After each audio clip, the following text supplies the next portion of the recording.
It doesn't matter what your dreams and hopes and ambitions are. It doesn't matter if you have a new boyfriend or a new girlfriend or you've got plans for the future. You can forget those plans because you're going to wind up dead.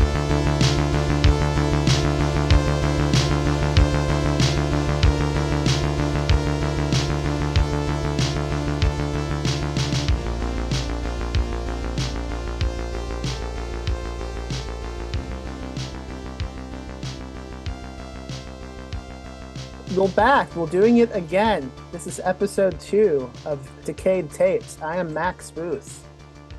And I am Max Headroom. Wow. We are the Already Maxes. deceiving the audience. I am talking to my co-host. Oh, that actually worked because both of our names on Zoom appear as Max Booth. But actually, sorry.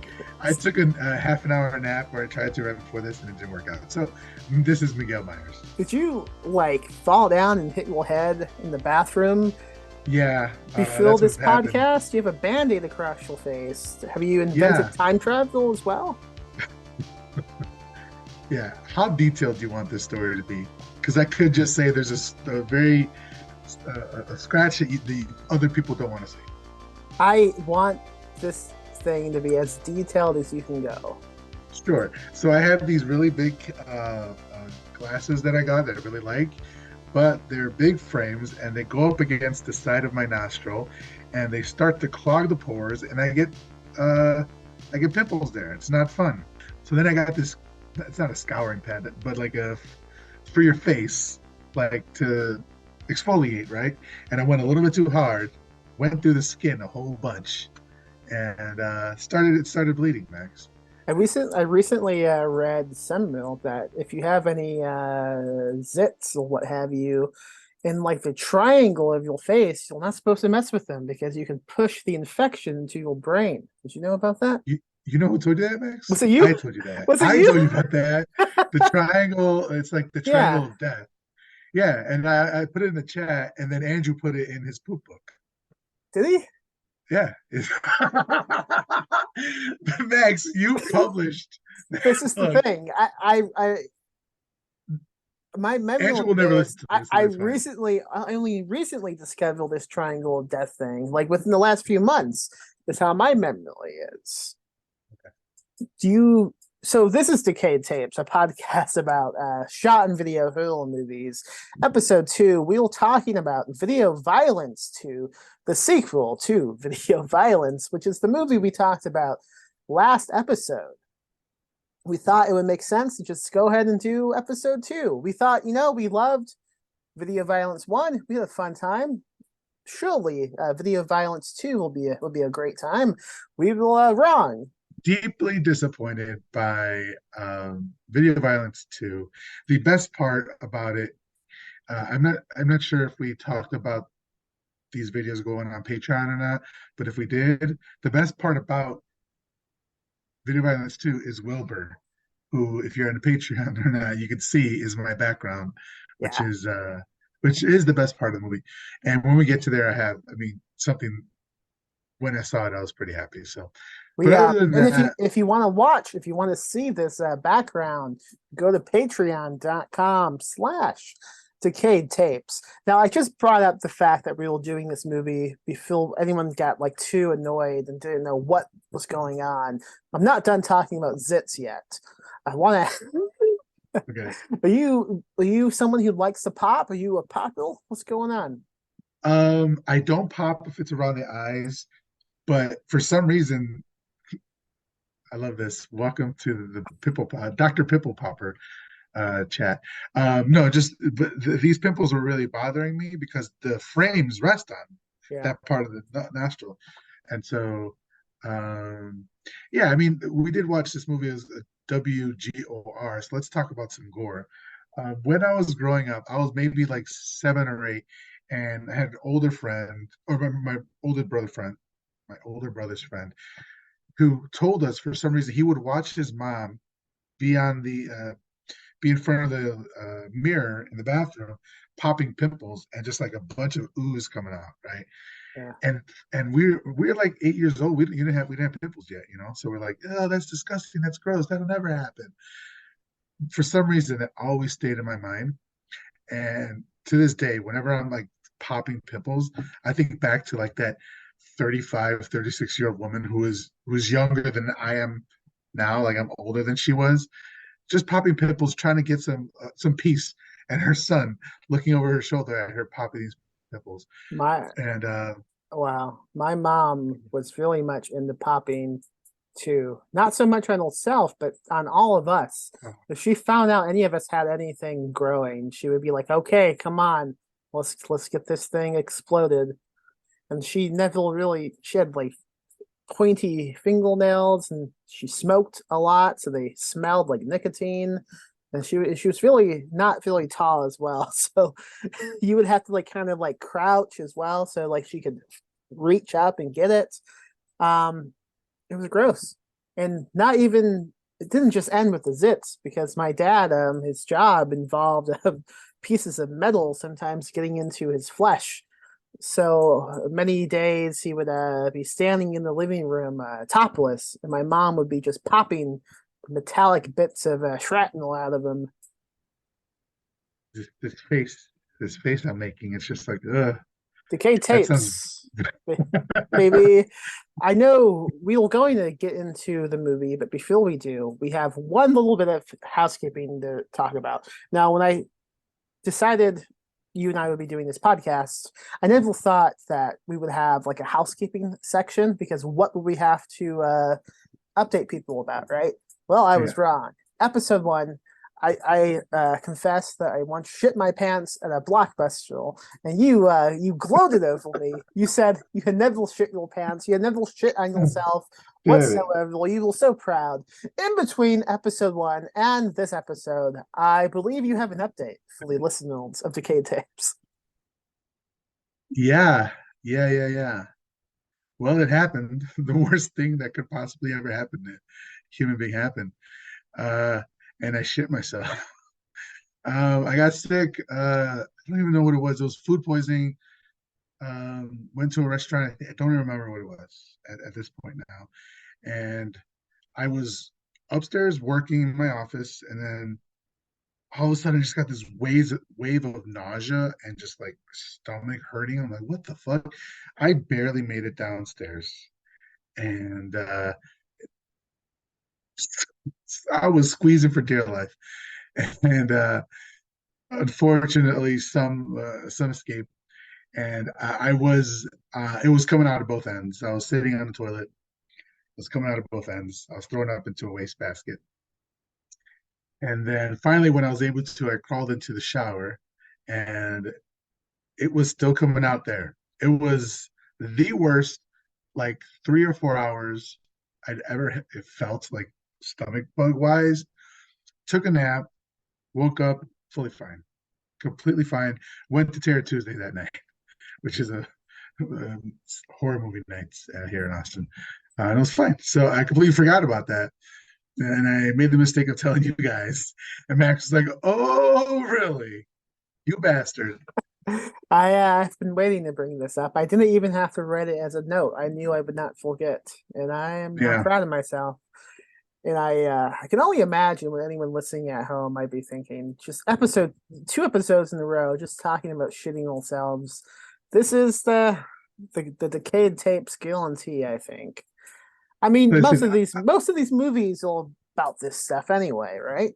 Men that's shitting exactly what I was themselves. going to say. If you're a fan of these shot on video horror movies, you're not going to be offended by two dudes throwing out talking about shooting themselves. That's right. Okay, that's enough. Let's talk about Video Violence 2, written and directed by the filmmaker of Video Violence 1, Gilly P. Cohen. Cohen, right? Yeah. We got a great show for you tonight. All right. Put it up to 4. I give it 1 thumb up. Come on, baby. That poor girl. Remember, this is the movies. A little tap will do ya. Now it's time for another video. We are fantastic. Boy, we're having some fun tonight. best thing that appeared on cable since Fraggle Rock. I liked Video Violence 1 enough. I didn't know what to expect exactly going into Video Violence 2. I knew it had something to do with like a cable or public access TV show. That was all I knew going in. I didn't realize it was basically an anthology movie. What did you know about it? Literally nothing. I didn't. You know what? So we watched it on Tubi. Well, at least I watched it on Tubi. And Tubi doesn't even let the credits go. It starts the next movie. The next movie was Video Violence 2. And it just started going into it. And I was like, nope, backed out like 2-3 weeks ago. And then couldn't find out that we're going to watch it again. So other than finding out on Tubi that there was a Video Violence 2 and then talking to you about Video Violence 1 and all that, I had knew nothing about this movie going in. Except for like you started watching it half an hour before I did, and I was slowly getting these updates from you. Oh, this is awesome. This is great. I want to rip my hair out. I'm so bored right now. It was so promising to begin with. One of my favorite scenes from Video Violence 1 was this snuff film with Dracula. It was called like Dracula Takes a Bride or something like that. And the prologue of Video Violence 2, Dracula's back. He's in a coffin. And the set is super cool. They have a fog machine. What SOV movie has the budget for a fog machine? I put that down. Like there was a pipe organ already playing music. Loved it. Loved the production value, the set design. Like it was cheesy. You know what's funny? Like earlier this week, I had some extra time and I started watching Ernest Scared Stupid because we're thinking about possibly playing it in October at Ghoulish. And very quickly, I was kind of bored by it. Oh, yeah? So may want to revisit it. But Uh-oh. it also has this kind of Dracula scenes or like this spooky kind of ghost stuff. And I was like, that has way more budget than this did. But this felt, it felt on par for like a cheesy 80s flick. And I really enjoyed it. Yeah, except it was one big fake out, wasn't it? It was. Just a movie set, man. Is it supposed to be Dracula's bride? I don't know. There's a woman who decides. She has a stake. She stabs Dracula in the heart. It's pretty cool. Like, I mean, I don't know if you've ever staked someone in the chest, but went straight through the bone. Got the heart. Went through it. It was like a shish kebab. It was pretty cool, realistic. I think. I've never done it myself, but that's how I imagine it would look. Yeah, and even before that, or actually no, yeah, we're still in the like, quote unquote. I uncorrected myself. I uncorrected you. But yeah, even we're in the like still like we think it's a movie part of it.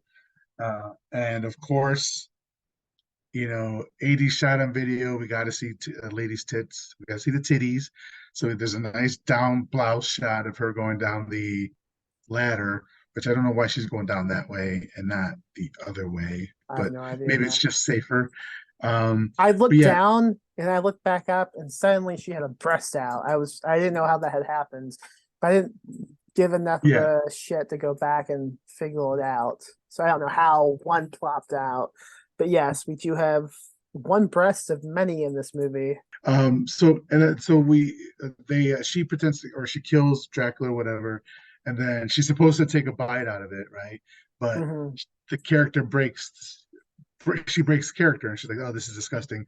Then we pull out, we find out that they're actually shooting a video, like a movie, Dracula's Bride, or Dracula Takes a Bride, and they actually show there's a mention of Dracula Takes a Bride later on in one of the segments, which I thought was kind of cool.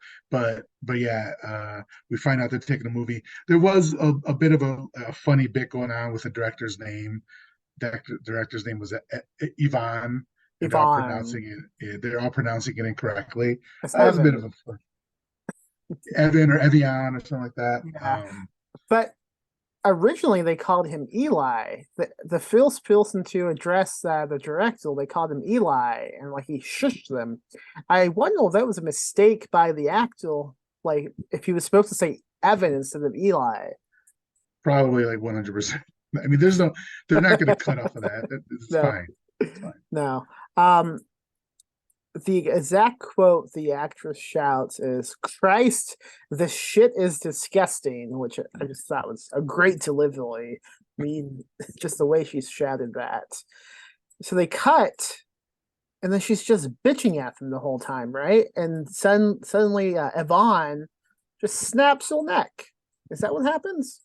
No, I'm thinking of No. somebody else. Yeah, He does. no. He does what? He does what? So they all like. He basically says, this is what happens when you make a movie. You have to make sacrifices and take a bite of this disgusting thing. And then he's like, you know what? Let's show you how we make a real movie. And then Dracula, who's in his coffin, holds her from the back. And then he, of course, releases his tit so we can see it. And then he takes a real stake and stabs her in the heart. That's and right. Pulls it out, and is like comparing the two. It's like, that's how a real one's real. They looked identical to me. 100% identical. Yeah, it was your father, honestly. And and then that ends that scene. My question was, anyone filming that scene? They just shut the cameras off. What was the point of doing that? What about the footage? Yeah, I think somebody ran and grabbed a camera from what I'm remembering, but I don't know. It could have. Listen, folks, we were pretty good with recapping the last movie. We're not going to be great with this one. The little memories of this movie that we watched today are already fading quickly.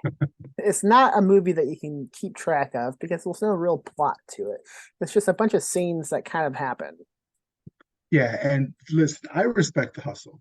I respect the grind. I love making movies at home and all that sort of stuff. But you got to understand that some movies just aren't good. And, for me, and I believe Max is feeling the same way, this one isn't that good. Not to say that, I'm not looking forward to, what was the other movie that this director's made? Captives. I'm looking through to that one. Yeah. Yeah. It's a home invasion movie. Okay. Yeah. So I'm looking forward to that one still. And I'm looking forward to watching, getting to know a lot of these shot on video movies that I haven't seen. But, I got to be realistic. And this one, I really enjoyed Video Violence 1. I just think there was a drop off in quality for this one. Well, Video Violence 1 has like a plot, Video Violence 2 is essentially the two guys from Video Violence 1, Harold and Eli. They now have a public access pirate show, basically. I don't mean a show about pirates. They do a pirate broadcast that they kind of like hack the waves, much like Max Headroom or something. And it's just these snuff films that they make. But it's not just snuff films. Like, they have a whole late night talk show they do. They have a set. They have a musician. They have a live audience, I think. There's a laugh track at the very least. So I don't know who's watching this on set and laughing, but they have like a small budget that Harold and Eli have somehow gotten to make this show. Oh yeah, you're talking about in the movie. In the movie, yeah, in the movie they have a budget. Yeah, they would have to, I think, to have the set. I don't know. Yeah, well, I mean, they're making bank off of selling these to the video store. I mean, they got it right, like, so they have to have a budget. But I was gonna say, like, I liked the concept. I don't think there was enough story left in Video Violence 1 to like continue that. Maybe you could have, but I think it kind of ended where it ended.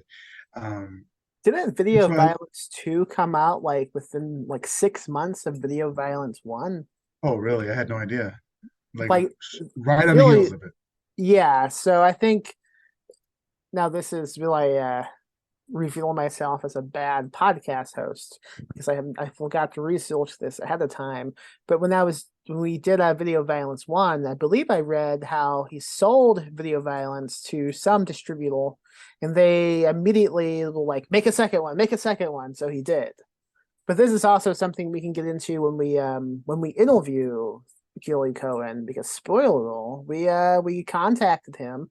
He's agreed to do an interview with us. That's going to be coming out soon. So we can ask him about how this movie even got made.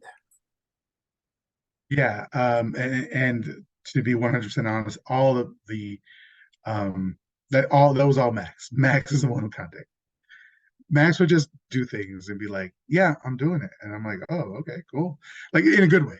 Like I wouldn't have the ball. I would like want to have like 10, 20 episodes already in the bank and be like, "Look, I have a podcast." Max is just like, "No, let's just reach out to him." I'm like, "Fuck yeah, let's do it." So, my first question to him is going to be, "What the fuck?" Also, where can I get a T-shirt or whatever happened to Wilbur? I guess. Like, That's a great question. I believe I know I think it's Television. They sell video violence t-shirts. So you okay, might want to check them out because I'll I check want them one out. too. Yeah, Um sponsorship maybe.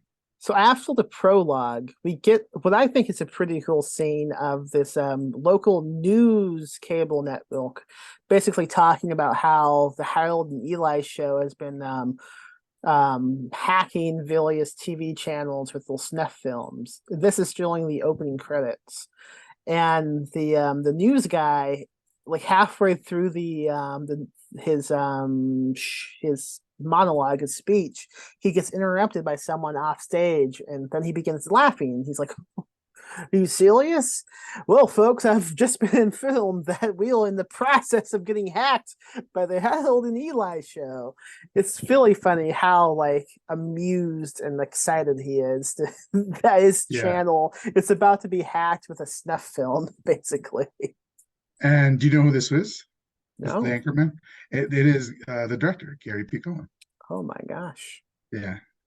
So director cameo from there.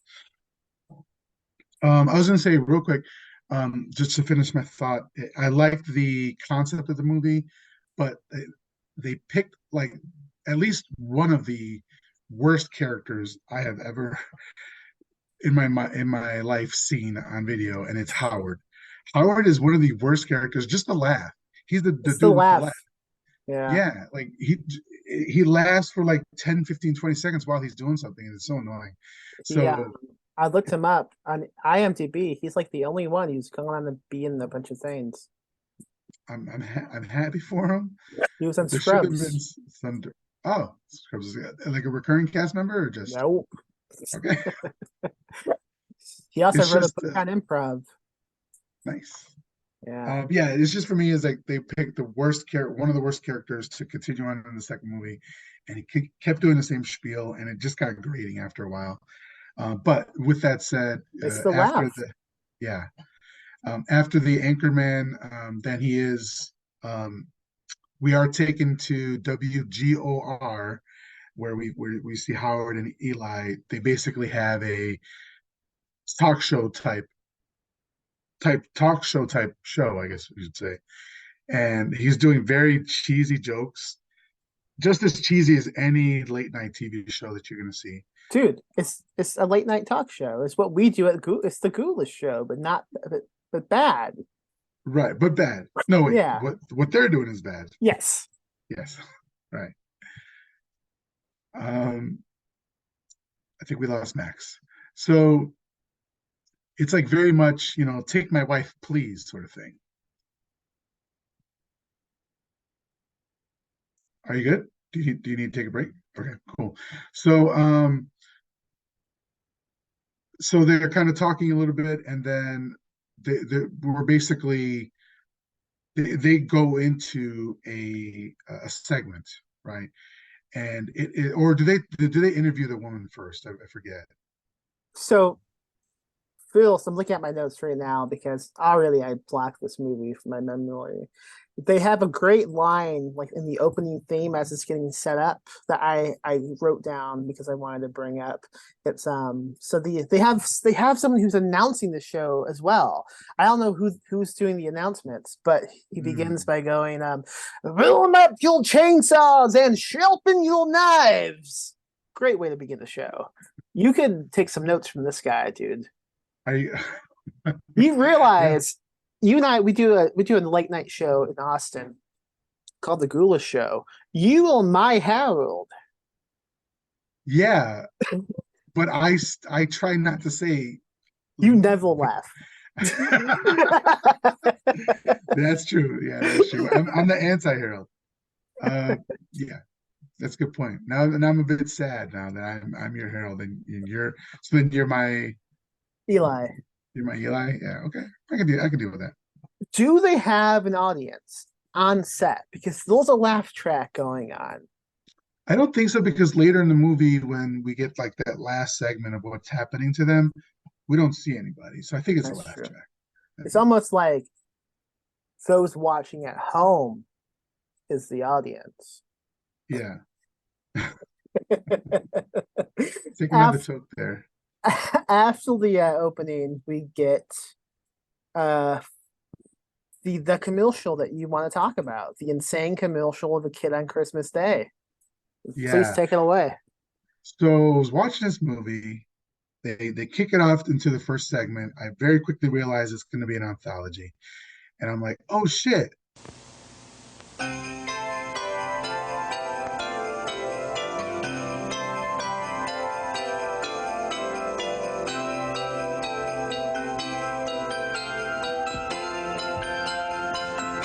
Poor Joey.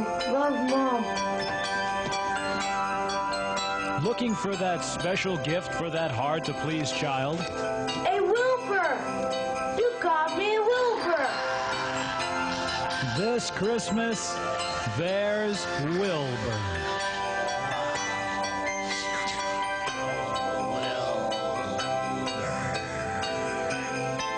He's so soft, so cuddly, and so deadly.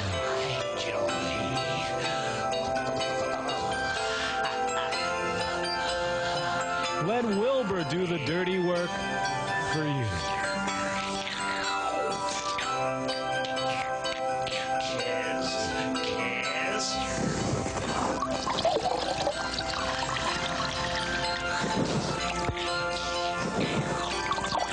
Don't forget, Wilbur is completely machine washable.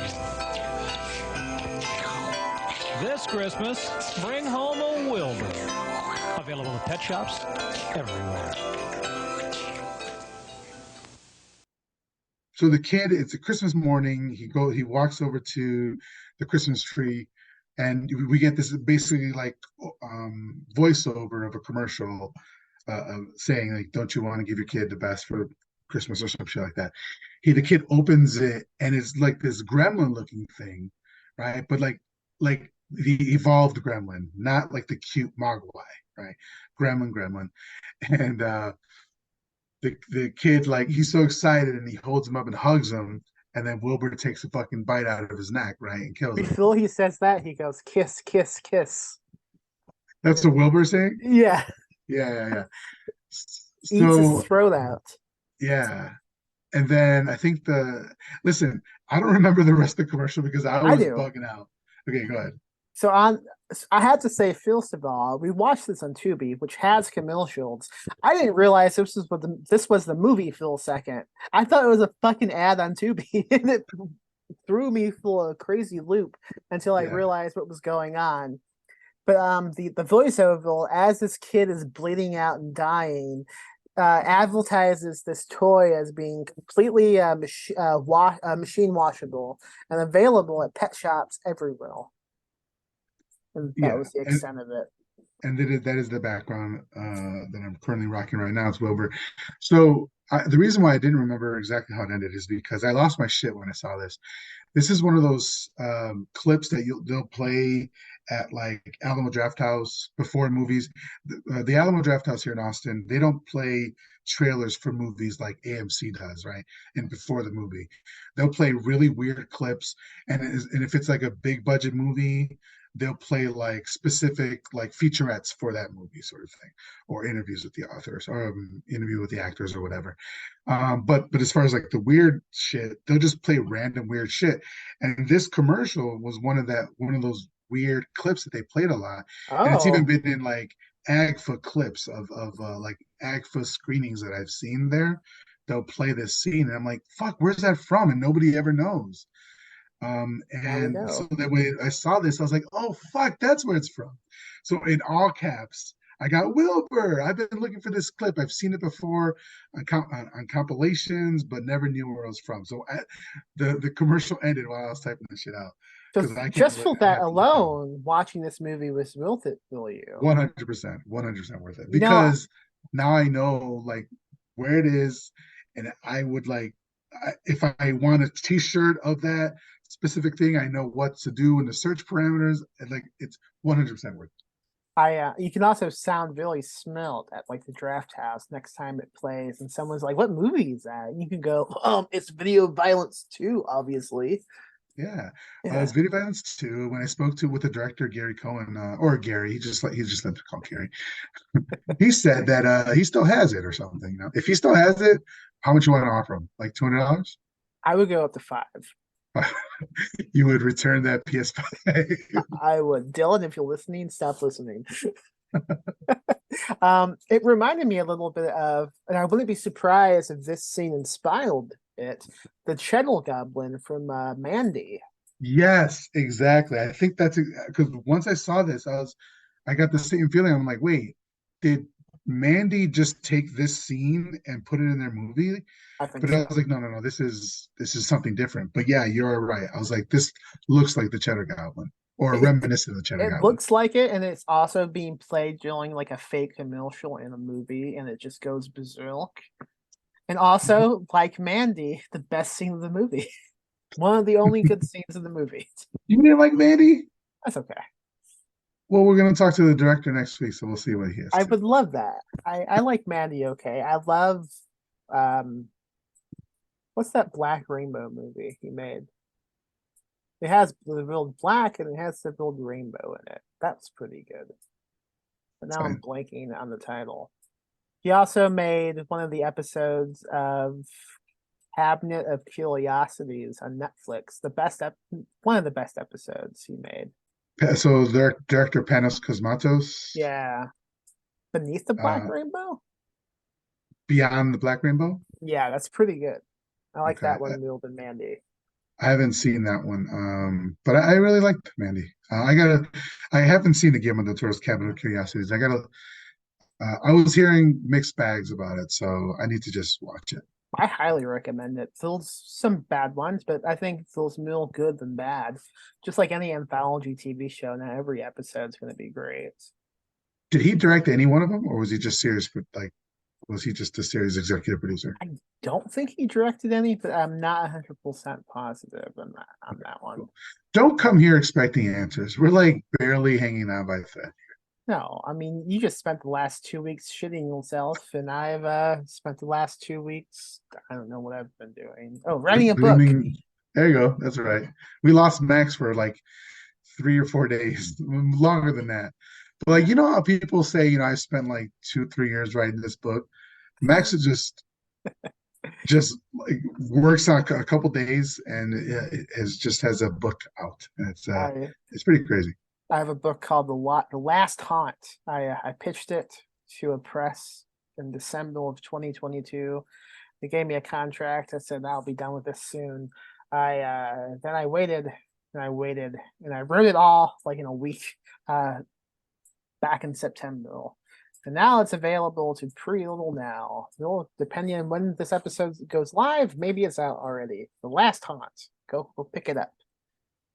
So and Max is like on the pulse of the cultural zeitgeist because there's a documentary coming up, but I don't even know. So unrelated to my novella. There's a documentary about someone named Russ McCamey who does a extreme haunted house that's coming out on Hulu. But my novella isn't about him at all. It's about a guy named Gus McKinley. Really, really different and legally distinct. And that's the end of that. So back to the movie. Yeah, we end the commercial, and then we have guest. They advertise her as the first guest of the show. She's the only guest they have, right? Yeah, I'm sure that's more mind tricks for her, like Yeah. And so they're like they're interviewing or auditioning for a horror movie, and she's coming on to audition, and she gives them her resume, and just she's kind of naming some of the movies she's been in, and she's like, "Oh, the extraterrestrial hooker," Yes. and I would he's love like, to "Oh see yeah, that. I've heard of that one. I've heard of that one." They also, but one thing, it's a talk show. Why does she think? Why does she believe them? And this is just an audition video. It's a talk show set. People treating it like a talk show. I don't know, but this is a good premise to do at Ghoulish, at a Ghoulish show at radio. Like, just have people come on to audition to be part of a horror movie. That's a good idea. Because this is essentially what this is. Like you said, they're doing the Ghoulish show. Maybe we should do that. That would be fun. Yeah. Hand them a ridiculous script to read. Yeah, that'd be a I lot of like fun. that. Okay. If you live in Austin, the last Tuesday of every month, the Ghoulish Show. And do you want to tell folks where that is located? At Radio, Coffee, and Beer, general managed by one of the best damn authors Austin has ever seen, Andrew Martin Hilbert. Cannot believe that's his middle name. And then so this act back to the movie, the actress is like kind of talking, and it kind of goes into her likes and dislikes. Yes. So which is funny because I should have sent you one of these videos, but on TikTok I follow like this 80s channel, or this 80s account, I should say, and they post old video dating submissions from these dating sites. It was basically a dating app, but before that, in the 80s, where people would record themselves, send in these tapes, and then people would get a catalog basically of everybody, and see if you want to date, if you want to. I know how they go. Yeah. So she started like saying her turnoffs, and it kind of reminded me of that. It was fucking hilarious. But she said her turnoffs were like mice in soda bottles and Dead hairy mice. Dead mice at the bottom of soda bottles. women. Yeah. And they all had like a visceral reaction to this. So I was wondering, is this an urban legend? Because I seem to recall this being possibly an urban legend, or was this an actual issue that people were running into? They had reactions, yeah, like they could relate to it. And this is the only time in the movie that I actually rewound, because I thought I had misheard what she had said. Have you Googled this at all? No, I have not. I'm doing it now. Okay. I never thought, what the fuck? Okay, from the sounds of your reaction, I'm not going to be Googling it. So I'm not going to click on any of these links, but there's lots of news stories and shit about rodents in soda bottles. What the fuck? How? Hold on. Podcast is on hold. October 1994 was a dark day for soda levels. This is the day that the FDA revealed that it had found back in July a rotting rat inside a Diet Pepsi can in Orange County, and decided against issuing a warning to the public. At the time, the FDA told the press that the incident was an isolated case, although the agency did not know how the rat got inside the can in the first place. What the fuck? How does that happen? The can in question had been purchased by a 22-year-old woman named... I can't stop making my face look like disgusting. So she had ingested about a third of the can's contents before she spit out something strange, the LA Times reported. Hours later, she brought the can to the hospital where she complained about stomach pain, diarrhea, and vomiting. Maybe this is what happened to you the other day. The emergency report stated the following: family brought in can of Pepsi. I removed the can with a can opener and found what appeared to be some sort of rodent in the bottom of the can. Health department notified. Now we jump to January of 2012.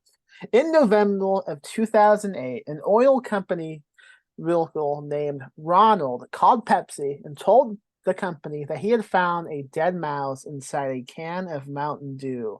In response, the company met with him to collect the mouse. Later on, they did a lawsuit against Pepsi for $50,000 in damages. It did not make headlines until 2012. That month, we found out how Pepsi was planning to defend itself. Yada yada yada yada yada. You gotta remember this. The defense that they used was he could not have found a mouse in the can of Mountain Dew because even if a mouse had been in the can, it would have dissolved into a jelly-like substance after 1 month. The can had been shipped and sealed in August of 2008. They also claimed the mouse was too young to have been found in the can when it was closed off. It would not have been alive by then. This is all crazy. We could spend all day reading about this. Those many as cases, I guess it's a real thing that happens. Although the cases I just read were cans and not bottled, I'm never drinking soda again. Holy shit. And those were like in the 90s, and Video Violence 2 came out in 1988. So they were ahead of their time when they were talking about this shit. We must ask him about this specific thing. Okay, I'm down. Write it down.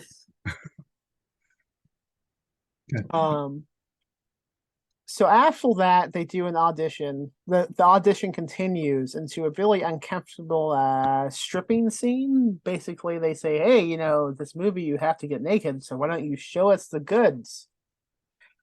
And we get a really long scene of Phil getting naked. Any comments Very on unnecessary, that? very, Yes. very unnecessary, very uncomfortable. You know, it just sucks for that actress that she had to do that in front of, like, you know, everybody. And then the other thing was that they had a keyboard player, right? Yeah. And the keyboard player was playing a song for her to strip. However, the song he was playing had horns, had drums, had strings in it, and he was literally the only person there. So it was just a one-person band with one keyboard. Do you think it was one of those toy pianos that like do different noises when you hit the keys, like different instruments? Yeah, Like definitely. that movie Phil Spiegel's Day Off. He has that piano that has like a Oh. sick coughing guy. I've always Actually, wanted yeah, one of those. that was the like top of the line, like state of the art. When I saw that show, I was like, that's the coolest thing I've ever seen. Best scene of the movie. Voice Movie doesn't changer hold and up. all that. Yeah, I mean, you could pretty much stop watching the movie after that. I think so. Yeah, because he's just a manipulative asshole. Not a great. I mean, you get to see some of Chicago, which is pretty cool. That is cool. Yeah, I like that. Oh, when did you want to talk about Max Headroom? We Because can you kind of talk about mentioned it Max earlier. Headroom right now because I mean, the whole premise is them doing these pirate broadcasts and hacking TV channels, and that's pretty much what Max Headroom was, right? So please take it away. Yeah, so Max Headroom, the character. So there's a fictional character called Max Headroom in the 80s, and he did like commercial, or it did, well, yes, sorry. So it was a fictional character, but it was played by a dude. I think it was played by I don't remember who was played by, but he was basically like, he looked like had scan lines behind him, and he was like in the Matrix sort of thing. And they used him to advertise like Coke or Pepsi, something like that. It was like the illusion of CGI before there was actually CGI. And so that character was called Max Headroom, and he had a short-lived, like, they tried to do a TV show with him, all that sort of stuff. What was the TV show about? I never saw it, but Oh, actually okay. it premiered. I think it like premiered in '85. So I don't know how long it went.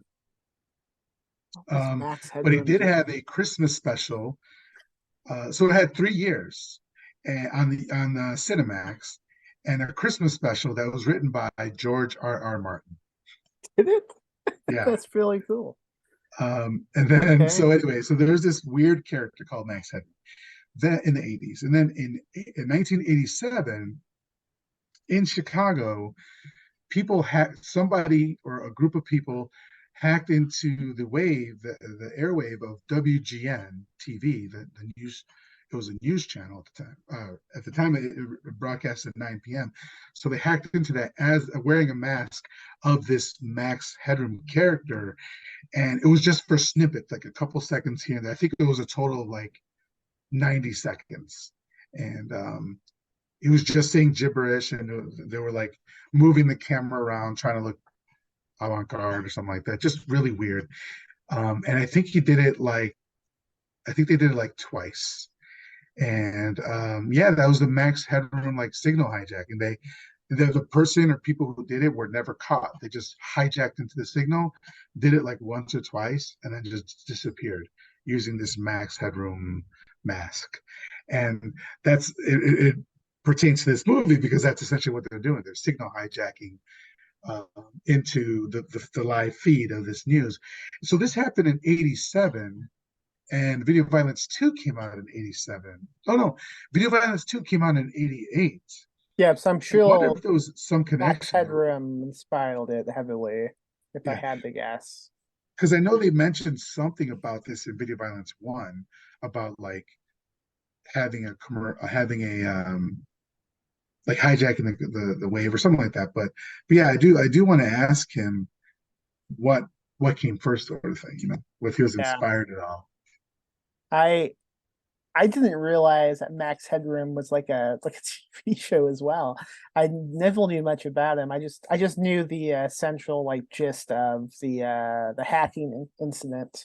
I also just find it funny like that's all they did. Like they discovered they could hack and like do these broadcasts, but then they didn't really do anything with it. Like at least in this movie, they do snuff films. Yeah. They take advantage of the opportunity, but not the Max Headroom folks. What do you think they're up to nowadays? You think they are alive? Max Headroom, the people who hijacked the signal for Yeah, WGN. yeah, I always thought that perhaps they worked for WGN and that's how they knew how to do it. yeah. And they just went on to like careers in TV. I hope they do. I hope they're happy. What if it comes out that was the channel doing it just as a way to get people to watch the channel, an inside job? But yeah, I mean, I think it was Much like 9/11. So we move on to moving on. a new video of a cop, a retired cop who loves his gadgets. What do you want to talk about with this guy? Real quick before we go to that one, they have her read her lines, right?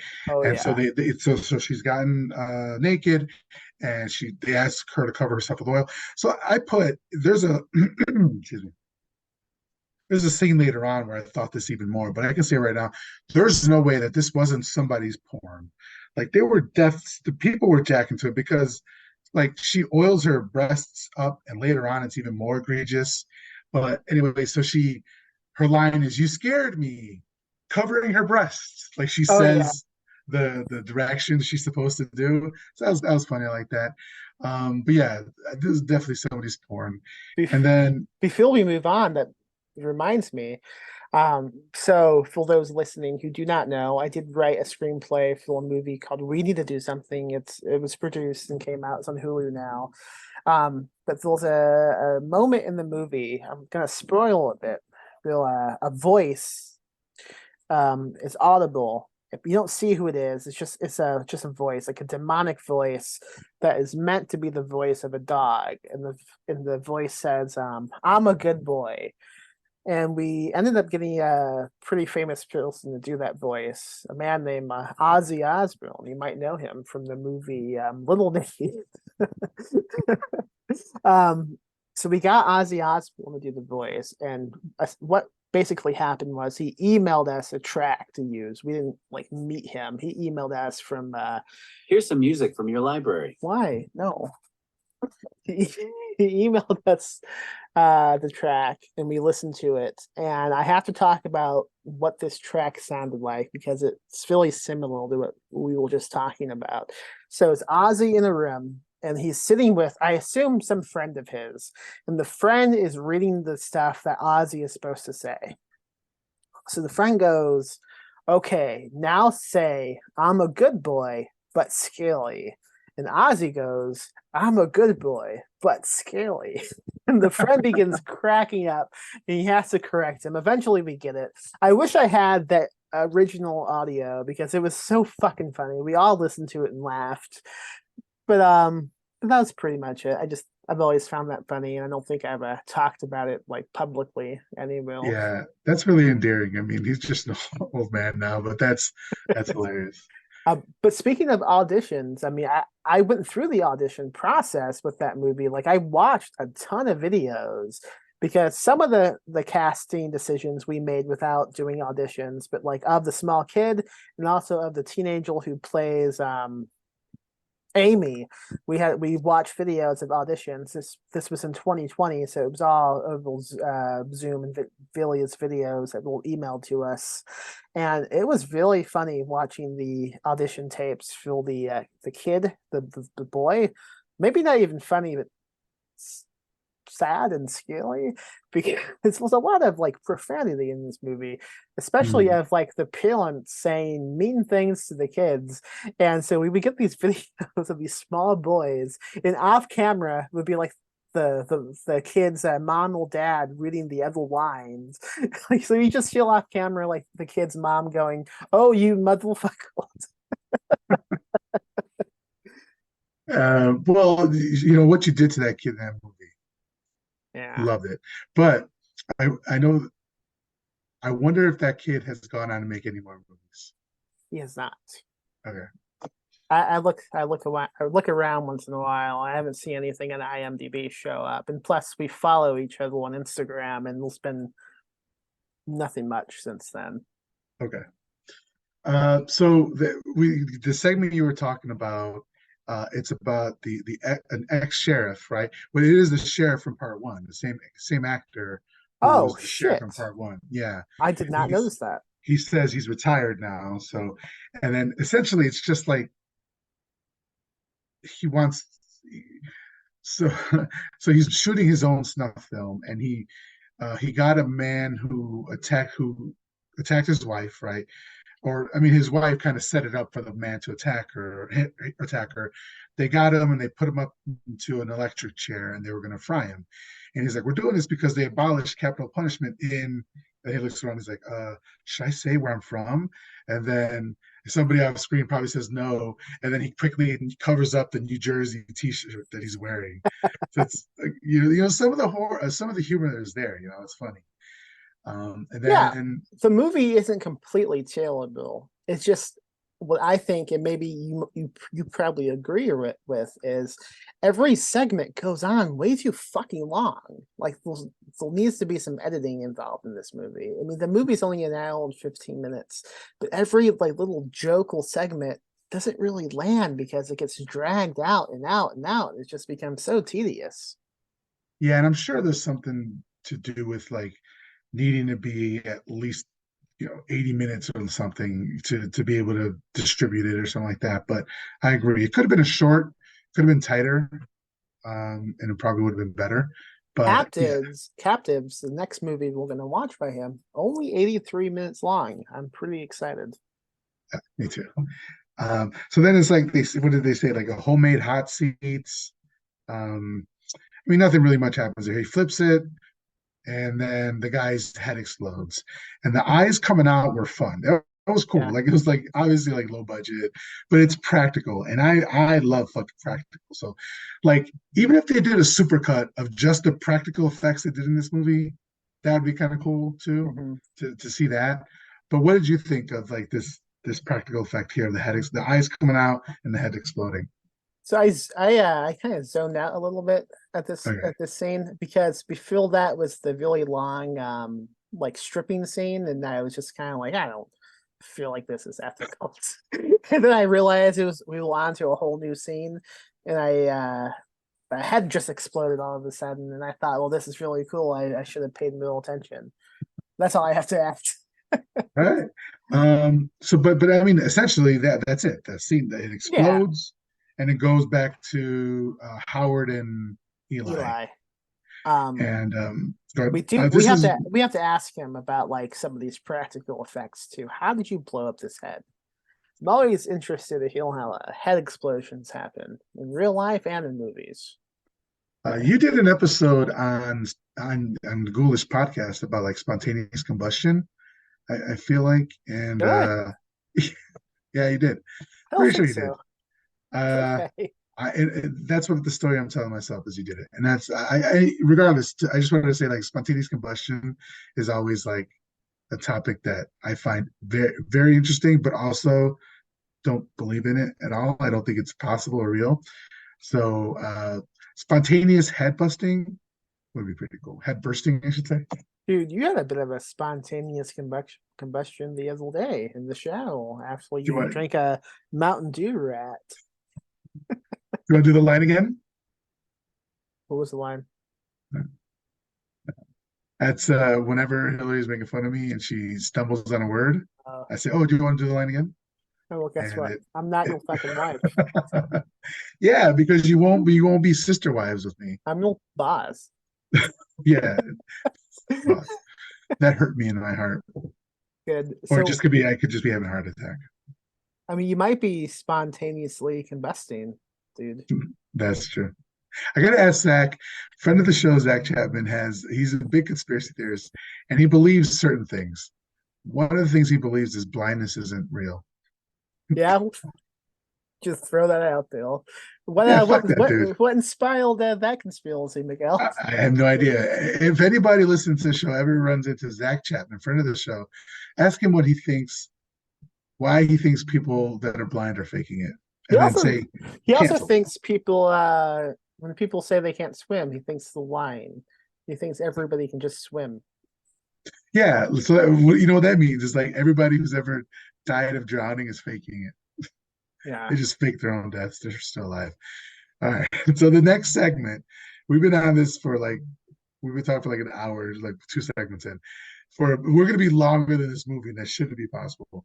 The next one is Pizza Boy, and all Pizza Boy is there's 3 women sitting around, and obviously women when they hang out, when they're sitting around, they all wear lingerie, negligees, right?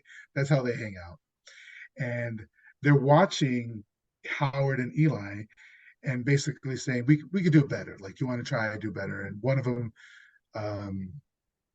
they get a pizza. Right. They dare each other to do it, right? Yeah. Like, okay, let's order a pizza.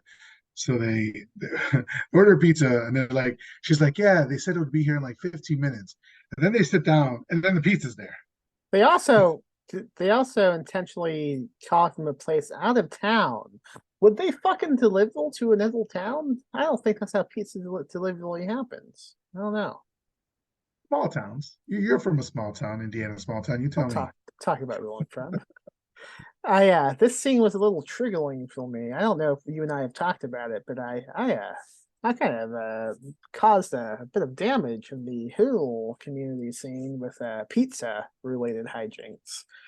I didn't know there was backlash against it. Can you please tell me? It was like 99% backlash still.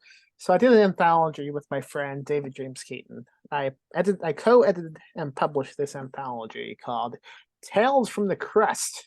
It was all Pizza Hut themed stories by various people in the Hut community. We paid okay rates. We paid semi-pro rates, and we got a lot of stories for this fucking anthology. And I quickly discovered that while the idea sounded fun, once we began doing it, I hated it really much. I quickly get sick of reading the stories because essentially they were almost all the same plot that we would get. They would all play on someone delivering a pizza and then things going crazy. But in the guidelines, we asked, like, hey, mix it up a bit. If they just have to involve pizza somehow, it could be anything involving pizza. We kept getting the same fucking stories, which will deliver these stories. Well, the controversy happened was we rejected like 800 fucking stories, right? Those people, obviously, they want to find a home for pizza stories. So every other open call for submission suddenly got drowned with these goddamn pizza stories to the point suddenly we will see like fucking established magazines and editors, including in the guidelines, no pizza stories allowed. Really funny. I mean, it almost makes it real the time and effort and money we put into this book that nobody bought. One of the real selling anthologies we've ever done. I have this, but I remember you doing like a special edition of it with like that came in a pizza box or something. Yes, that's correct. We did a limited edition. Yeah, and that looked really fucking cool. Funnily enough, we have like a shit ton of those boxes left, and we just mailed out for those who backed us on Kickstarter at the beginning of the year. We did like these exclusive milch boxes, right, with all these cool doohickeys in them, and we couldn't find what box to fit them in. The pizza box built great, so people will be getting milled pizza boxes fairly soon. I was really confused when you put that in the chat because I was like, I don't remember seeing that as a level, or you know, so I was like, okay. Yeah, you get one, but I'm not mailing it. I'll just next time I see you. You're going to what? You're going to hand deliver it to you. There it is. Yeah. Otherwise, I get $3 off of my order, which is what happens here. They order the pizza, they tell them that it's going to be there in 15 minutes, or they get $3 off the order, whatever. The guy shows up literally a minute later with this pizza. Yeah. And or she says, they ask what she ordered, and she says like anchovies and meatballs, and I'm like, are these like the Teenage Mutant Ninja Turtles? Is that like Raphael ordering a pizza? Anchovies and meatballs sounds horrible. I've never had anchovies. Have you? Me neither. I will never try them. I would be up for it, but like I'm not gonna like get a whole pizza of anchovies. The schedule, I hate it. The waste of money. The funny thing is, like, they're supposed to be these sexed up women, or I guess they play sexed up women in the scene later on, but they're all dressed up in their negligees and nighties and looking quote unquote sexy or whatever. But then they're eating anchovies and meatballs. I gotta believe that doesn't smell the best. No. You know. And then one character also says like the show that Howard and Eli shows like the best thing since Fraggle Rock. Yeah, which is a very specific reference. Yeah, I mean, she said that, and I went, I don't know what that means. Oh, you're not familiar with Fraggle Rock? I don't know what that is now. It was like, I may be wrong. I do know that it was like a competitor to the Muppets. Oh, I thought maybe Flintstones. No, it wasn't a cartoon. It was live action Muppets. Oh, okay. Or puppets, I should say. Who's the guy who did that movie with the fucking Fraggle Rock? Moving on. The movie with what? You remember the movie The Hunger? I'm just gonna look it up. No, I can't. He's a rocker. He's a rock and roll. He's a rocker. You're talking about Elton John? No, please leave David me alone. David Bowie. Yes, David Bowie. Labyrinth. Labyrinth, right? Yeah, and so who did, was it? Jim Henson? But I know Jim Henson also did. Did he also do the Muppets though? So I don't know how he did it all, baby. Okay, so anyway, so he did Fraggle Rock as well, I believe. So you don't fucking know. Moving on. Everyone at home listening right now is like, what the fuck are these guys talking about? Muppets and Fraggle Rock was not my thing. I never got into either one. What were you into? SOB? Teenage Mutant Ninja Turtles, obviously. Okay, so this is the part where the acting and the quality and the way they were delivering their lines really reminded me of the porn tapes that I had as a teen. And these tapes were like 20 years old already, so they're like from the 70s. And it switched hands so many times, it was ridiculous. I didn't want to think about it. But like the acting and the video quality of it, I was like, what is happening right now? I was starting to get really aroused. Yeah. Are we still talking about the Pizza Man video? Yeah. Well, they do like, oh, is there any way we can pay you off without money? And the guy's like, yes, finally. They dance for a really long time. And this is when I wrote in my notes, these scenes are too fucking long because I kept like waiting for something to happen, and this just kept dragging on and on. And this movie's it's less than 90 minutes long, man. It's like, what the fuck else is why does this keep going? And it ends with them stabbing the pizza guy, but like, get to that way quicker, man. Yeah, and he's dancing, they're dancing, like she goes and brings some beer, and the way they do it, it's kind of creepy, and if done correctly, could have been really well executed. Like she is handing them knives and stuff, so one of them will show him her tits to distract him, and the other one gets handed a knife. So that's kind of cool, right? And then they switched to like this fisheye lens view of them killing him. And I was really thankful that I didn't have to see a scene of the dude getting his dick cut off. Right. Very thankful about that. See, that's interesting because like that's really difficult as a co-host, right? Like I would have loved to see that. You wanted to see. Well, it would have been like 2 weeks in a row where a dude got his dick cut off because I just saw April Fool's Day. I haven't seen that. Oh yeah. Okay. That happens in there as well. And so I wasn't really looking forward to it here. I think about Lorena Bobbitt like once a week at least. So like I was ready to see that happen. Once a week? At least, man. You don't?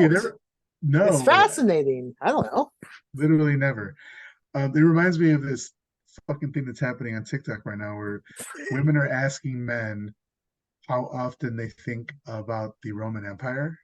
Yeah. Have you seen this on a TikTok, whatever? I've seen like the caption, but then I think I'm not interested enough to find out what this is about. But you can tell me. Yeah, it's essentially like one partner asking the other partner, typically male, how often they think of the Roman Empire, and the answers vary from like a couple times a day to a couple times a week, couple times a month. And then one guy like had a video I saw like had a list on his phone of all these topics about the Roman Empire, and he was just scrolling, going over like all the emperors and who he thought he was the best and worst. And I'm like, who are these guys who are thinking about the Roman Empire? I literally never think about the Roman Empire. I'm just like that, but with Lorena Bobbitt. That's you, but with Lorena Bobbitt. I was obsessed with this movie when I was a kid. We had it on VHS, and it was called Attack of the 5 Foot Tall Woman, I think. I think that movie. Was it like an HBO anthology movie? And one segment was like a comedic adaptation of the Bobbitt thing. And there's a whole like hilarious scene where like she has to take the cops back to the weeds before she threw the dick, and like the law trying to find it. And I think like they keep dropping it or something, and then a dog eats it. It was great. I can't recall what the little segments of that movie were, but I watched it a lot. Yeah, that's burned in your mind. I'm looking this up. I even recall because my mom was fairly short too, so we would always say, "Oh, this movie's about you. You're the 5 foot woman, 5'2" woman." That she was 5'2". That was the whole thing. Oh, the other one was Tanya Hilding. So they're gonna that's what it was. I haven't seen that movie in a long ass time. Was that like how old would you have been when you were watching this? It came out when I was 1. And we had a VHS, so I mean, it was, I don't know when I began watching it, but I watched it a lot as a kid. Wow. Yeah. Wow. So then, I'm sorry, is Lorena Bobbitt talk? Are we done with that? I mean, you're talking about it. If I find a way to bring it up again, I'm going to. Okay. I'm always, I guess my problem is I'm always jealous that there's enough to cut off, right? I'm really jealous about that. Well, yeah, that's why I love like the fantasy genre. What happens? They go back to Howard and Eli. Oh, one thumb up. That's my note. One thumb up. Yeah. So this was kind of like the concept of it is very body horror, very torture pornish, which I not my favorite, but the way they do it is cool, right? So essentially, they ask her what her thoughts are on the movie. She can't give them because she's unresponsive. Because they did something to her earlier and I already forgot what it was. Oh, she's tied up, right? So anyway, so they cut open her tendons in her arm and use it to move the fingers to up or down or whatever, and she gets 2 thumbs up. I love that. That was really Tales from the Crypt, I thought. Yeah, I quite enjoyed that. The way they were doing it, I thought I wrote a note here down. So we may be misremembering what time because they torture her a lot throughout the movie. So we do have we're not saying what happened correctly because that happened before the Pizza Man video. After the Pizza Man video, they cut one of the thumbs off and they say 1 thumb up. Okay, good. Yeah, that's what happens here. So they cut. Okay, yeah. So before, so I want to talk about what happens before the Pizza Man video. They're the practical effect of it is they switch back and forth between her real hand and a fake hand, or real arm and a fake arm. And so in the real arm, when you see it, she's moving her fingers. And then when they cut back to the fake arm, like Eli or Howard is blocking where the fake arm starts and stops, and then they're just like cutting into it. So it was done really well. It was like edited very well, and then obviously like the practical effect of cutting into the arm itself was cool. So I like that. Like the practical effects of the movie were kind of the best part. That and the gremlin looking fucking thing, Wilbur, right? But yeah, I just wanted to mention that because Yeah. if you're looking for practical effects, you're going to find it in this movie. Just everything in between is kind of. I mean, that's kind of like the beauty of all these SOV movies, right? It's all practical effects. No one's doing like, I mean, to the best of my knowledge, we're not going to see a lot of CGI in these movies. Right. Yeah. Well, I'm just saying like there could be good practical effects or bad practical Yeah. effects, and these practical effects are good. So, but so then they do cut off her thumbs and say 2 thumbs up. Obviously, Siskel and Ebert reference. Next, they cut onto I think that's probably the weakest segment, where it's just a woman taking a shower, and it's basically the cycle scene over and over again. And in it, it's basically a commercial for the video rental store, right? Because they're listing all the movies that you can rent or I guess buy from them. And some of the ones that I wrote down were like Red Rum She Wrote, I like that one. Severing Sally, and then The Vampire Takes a Bride. So this is a reference to the vampire that we saw to start the movie, and then also from part 1, The Vampire Takes a Bride. So I kind of like that continuity. This is the only segment I ended up fast forwarding through because it was so long. And also, my stepson happened to get home from school as I was watching the scene. I paused it, and I was like, "Oh, actually, you have to mow, dude." I mean, he did have to mow, so he went outside to like pick up like the dog poop before he mowed. So I hit play again.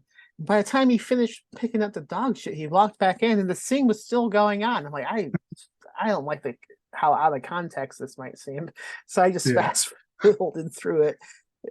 Way too long. Yeah, way too long. And then he was just like changing into like you would see him in a Freddy mask. I think he might have done a Jason mask, but he definitely does a Michael Myers mask, which I was like, okay, cool, I'm here for that. But yeah, too long. He kills her a couple of times, maybe once or twice, scares her. It's the same woman. So I don't know. We're moving on. That was, I think, the worst segments of the anthology. I did laugh after we go back to the Eli show, and he confesses that he has no idea like how to give an address for people to get the tapes, because that would be tipping off the police if he said how to find him. Yeah, exactly. That was funny. That's cool. The next segment is the video still from Video Violence 1, and I got tricked for a second into thinking I was watching a good movie again. Yeah, I was like, I wrote down, it's nice to see the old set. That was cool. Yeah. And then essentially this is a non-club member from out of town tried to rent a movie. And so that's what's happening here. And the dude that's working behind the camera, behind the counter, I should say, for one, like half a second, I thought was Robert Zadar. And if you know who Robert Zadar is, you're cool. But if you don't know, he's basically like in a Samurai Cop. He was a Maniac Cop. He's known for having this huge square chin with the butt in the middle of it, and it's just in your like some of my favorite 80s horror movies. And I thought it was him for a second, then I saw the chin. I was like, oh no, not Robert Zadar. This movie can't have fooled him. Yeah, I know. Do you think anyone acting in either of these movies were paid? I don't. Probably got a lunch for free or something. I don't think they had lunch. They weren't catered.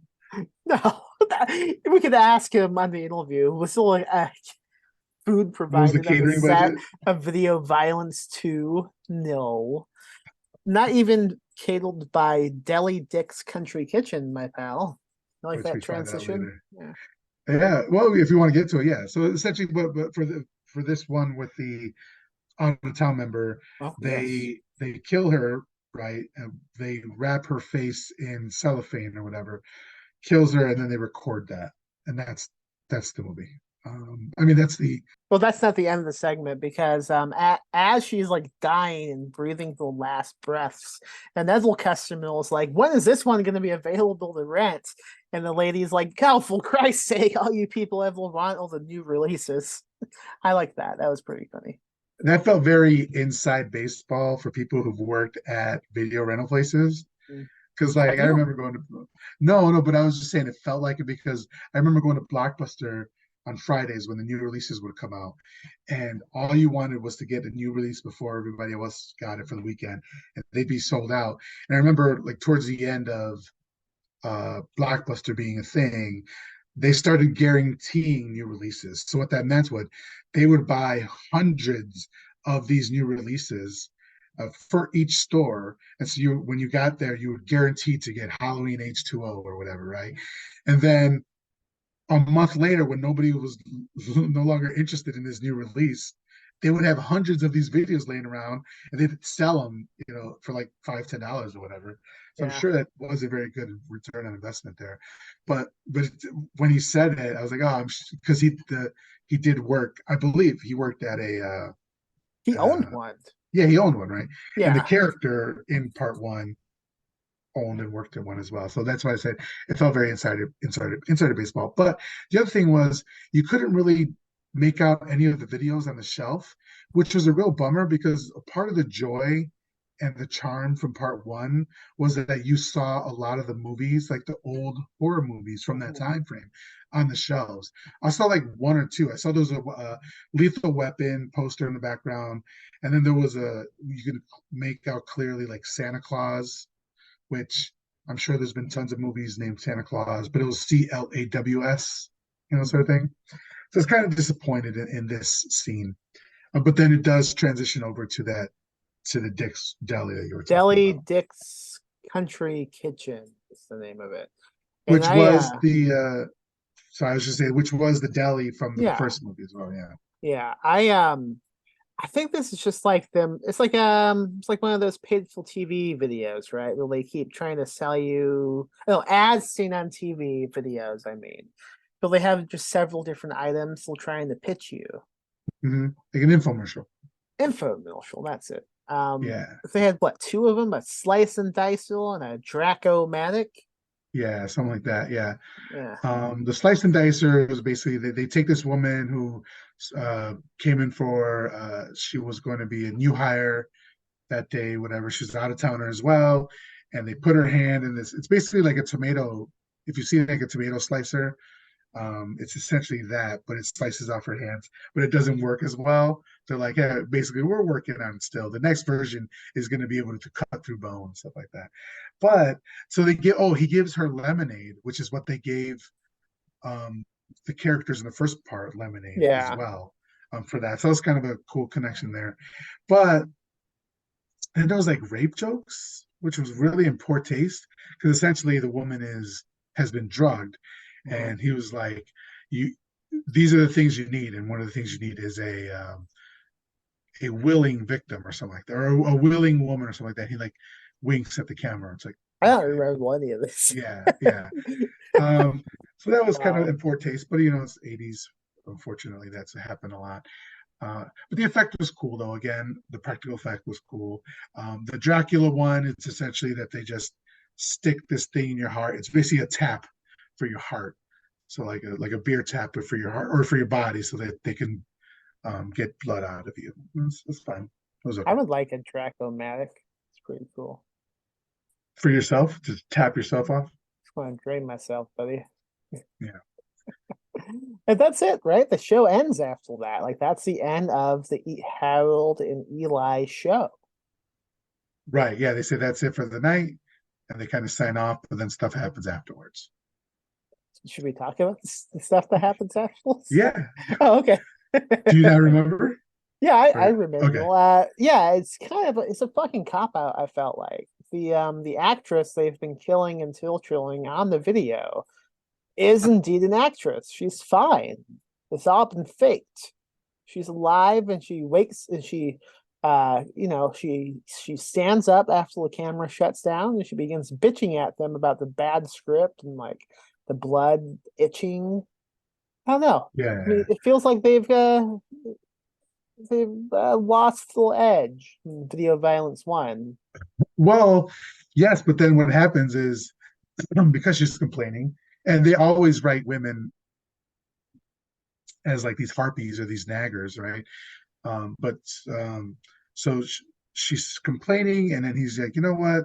Kind of tired of it, whatever. He goes behind her and snaps her neck. So she gets killed twice, this poor woman. And then But they they do get it off this. camera. Like, what a waste. No, they do it on camera. Do they? Yeah, they just Dylan was probably cutting the grass, and you're looking on your phone, texting me. Oh my God, I'm so bored. That is really possible. You go Yeah. ahead and I'll just comment on things. You lead us Yeah. out of this. So they kill her, and then they cover her up, and then they get a delivery, a knock on the door. Somebody has delivered a videotape for them to watch.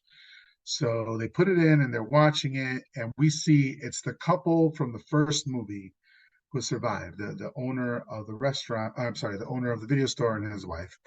Although I'm not 100% sure it was the same actors. So maybe while I'm telling this, you can verify. It didn't Nah. look like the same to me. It doesn't matter. But it's essentially the characters are the characters from the first movie.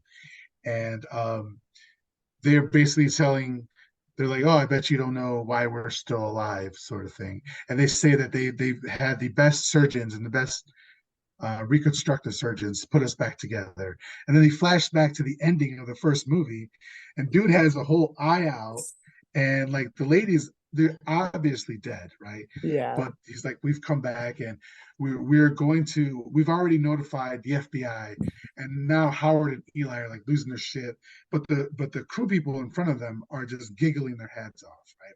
And I'm like, why are they giggling? So then they're like, oh, but we're not going to do that. We want to do to you what you did to us. So the second option is we're going to break down the fucking door with a shotgun and a chainsaw, or we're going to kill you. And that's what they end up doing. They break down the door. They have a chainsaw and a shotgun. They shoot the piano player or the keyboard player. They kill one other person, I believe.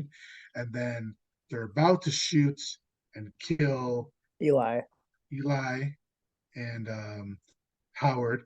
And then before they do, they rip off their masks to reveal just some townies.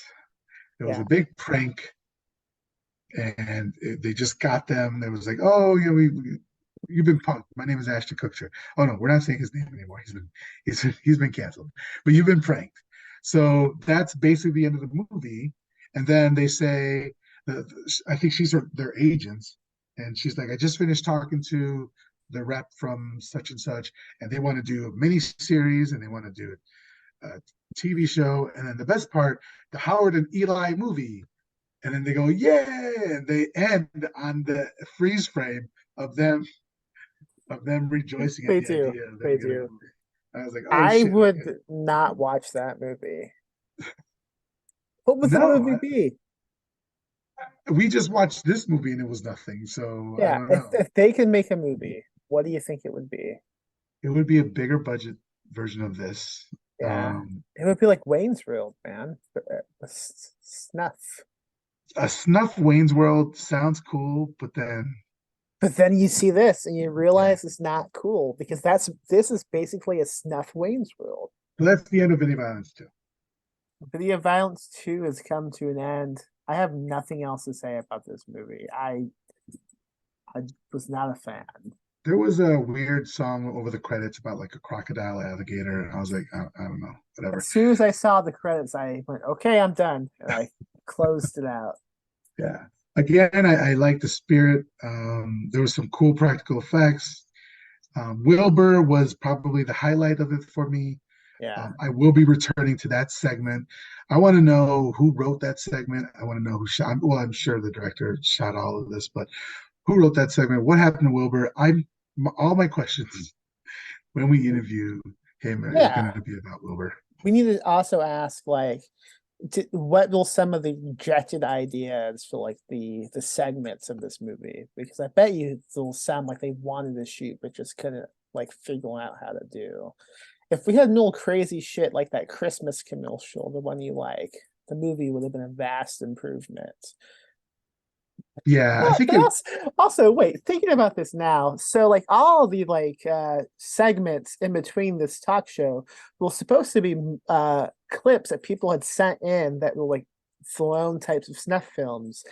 This is the only like 2 minutes in both movies that implies like the supernatural is real. Like this is just a monster in the movie. What the fuck is going on? don't ask questions, man. Just enjoy Wilbur.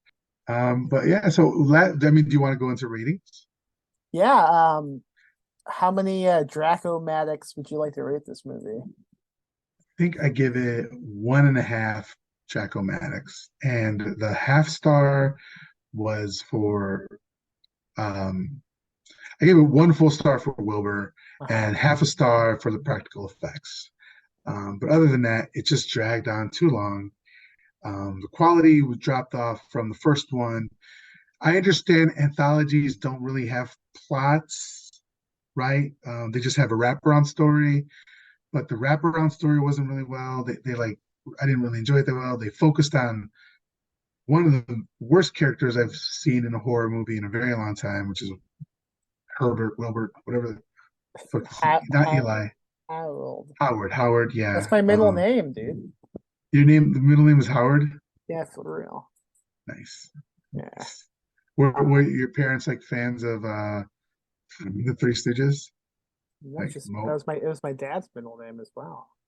Was your grandfather, your grandparents like fans of the Three Stooges? No, that was my grandfather's middle name as well. Think about my suffix, dude. I'm thrilled. Yeah, I can only. Great.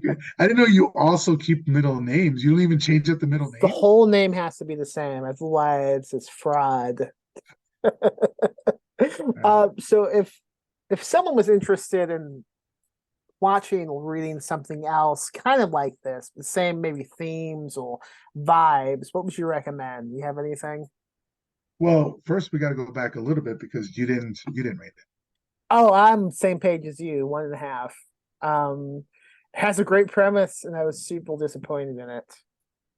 I love late night talk shows. I love like signal broadcast intrusions and shit like that, and it really disappointed me. I kind of agree. Just disappointed in it. So, I guess for recommendations of other movies, I was kind of struggling with this. Just talking to Max about it, but I think really people should look into the Max Headroom signal interruptions. They're on YouTube, so you can look these up. They recorded them, and they're really interesting. So kind of trippy and all that. So I'd recommend doing that. I mean, it's kind of what this movie is. So that'd be my recommendation. I would recommend Videodrome, which is a Cronenberg movie that came out, I think, in like 82 or 83. So it predates this. It's about a man played by one of the realest people in all of humanity, named James Woods. But he's great in this movie, though. Because the character he's playing is a piece of shit. It's about a rogue, mysterious channel of violence. So it's really similar in that way.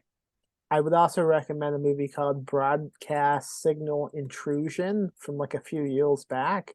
Great fucking movie about a guy who basically uncovered a conspiracy among signal intrusions. Really much like Max Headroom in a way.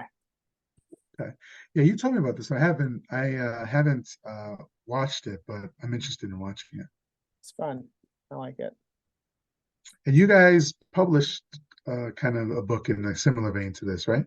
Oh yeah, so we have a book out that we published by Todd Kiesling called Scanlines.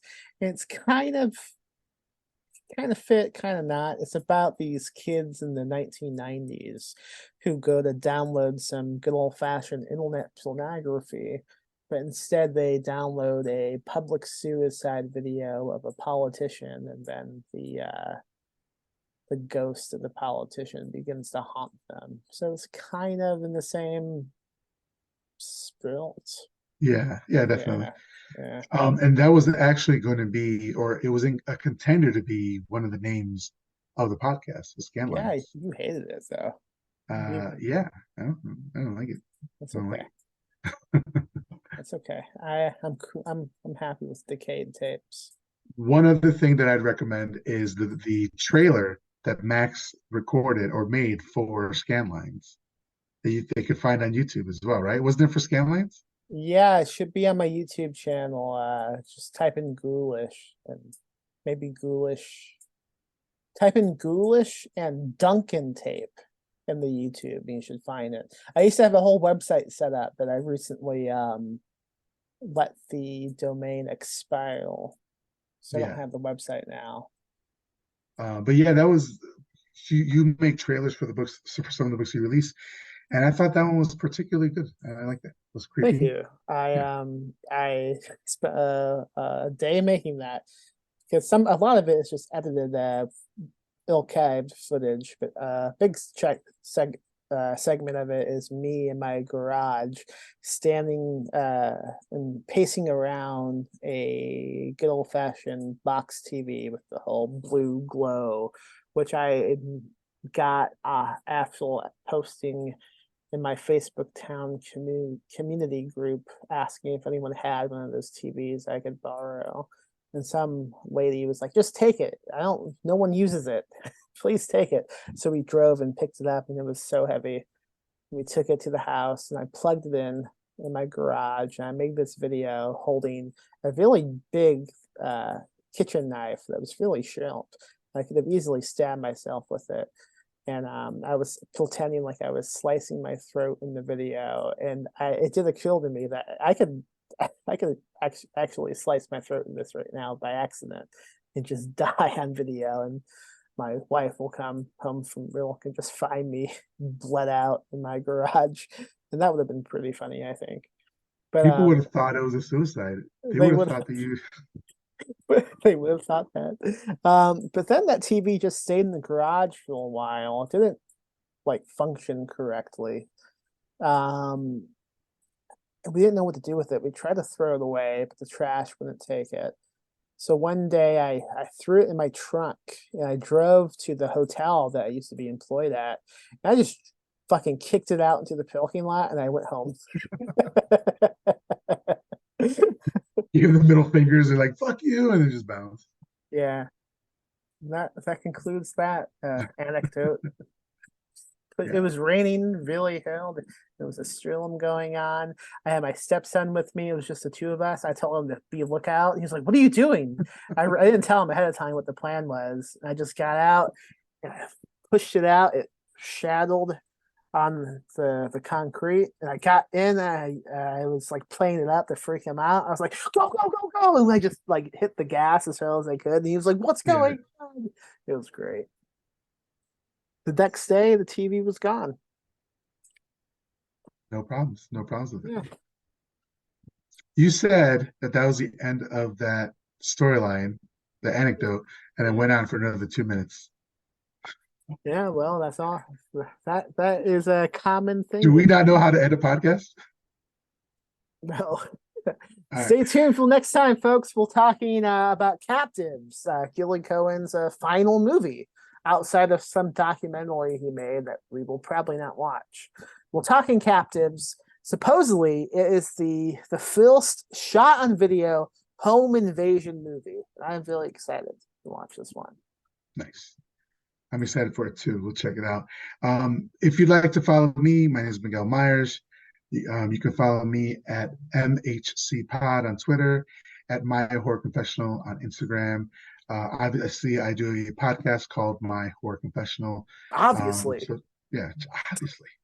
So yeah, we talk about classic horror movies and people who haven't seen them. So listen to the show. I do not know how to. I am Max Booth. You can find stuff out about me by going to fuckmaxbooth.com. We will see you next time. We don't have a name for people who listen to the show yet. I don't like tape heads. With my face right now. I'm like overexposed. I'm ending it with that. Max, what's happening? I'm also waving by. Do you not know how to end the Zoom? Shut the fuck up. Live spooky, die spooky.